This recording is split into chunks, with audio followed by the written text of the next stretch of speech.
ಕೋಲಾರ ನಗರದ ಟಿ ಚೆನ್ನಯ್ಯ ರಂಗಮಂದಿರದಲ್ಲಿ ಅಬಕಾರಿ ಇಲಾಖೆಯಿಂದ ಬುಧವಾರ ನಡೆದ ಸಂಭಾವ್ಯ ಬಿಲ್ದಾರರಿಗೆ ಅಬಕಾರಿ ಹರಾಜು ತರಬೇತಿ ಶಿಬಿರ ಉದ್ಘಾಟಿಸಿ ಮಾತನಾಡಿದ ಜಿಲ್ಲಾಧಿಕಾರಿ ರವಿ, ಕಾನೂನು ಅನ್ವಯ ಅಬಕಾರಿ ಇಲಾಖೆ ಹರಾಜು ಪ್ರಕ್ರಿಯೆಯಲ್ಲಿ ಉತ್ತಮ ಸ್ಥಿತಿಗತಿಯನ್ನು ಬಿಲ್ದಾರರಿಗೆ ತಿಳಿಪಡಿಸುವ ಕಾರ್ಯವನ್ನು ಮಾಡುತ್ತಿದೆ ಎಂದರು.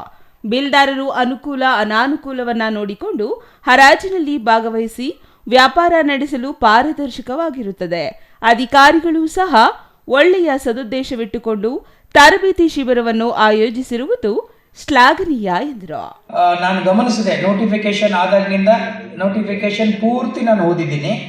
ಆನಂತರ ಕೆಲವು ಅಬಕಾರಿ ಇಲಾಖೆ ಅಧಿಕಾರಿಗಳು ಮತ್ತು ನಮ್ಮ ಸೈಯದ್ ಅಫ್ರೀನ್ ಮೇಡಮ್ ಜೊತೆಲೂ ಕೂಡ ನಾನು ಚರ್ಚೆ ಮಾಡಿದ್ದೀನಿ. ನನಗೆ ಅನಿಸಿದೇನಪ್ಪ ಅಂತಂದರೆ, ಸರ್ಕಾರ ಬಹಳ ಸಮಯೋಚಿತವಾದಂಥ ಒಂದು ತೀರ್ಮಾನವನ್ನು ಮಾಡಿದೆ. ಅದು ಬಹಳ ಮುಖ್ಯವಾದದ್ದು.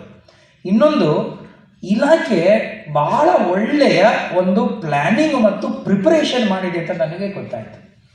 This is very important. ಯಾವುದೇ ಒಂದು ಹೊಸ ಒಂದು ವ್ಯವಸ್ಥೆಯನ್ನು ನಾವು ಆಡಳಿತ ಯಂತ್ರದಲ್ಲಿ ಜಾರಿಗೆ ತರುವ ಪೂರ್ವದಲ್ಲಿ ದೊಡ್ಡ ಪ್ರಮಾಣದಲ್ಲಿ ಒಂದು ತಯಾರಿ ಆಗಬೇಕು, ಒಂದು ಪ್ರಿಪೇರ್ನೆಸ್ ಅಂತ ಕರಿತೀವಿ.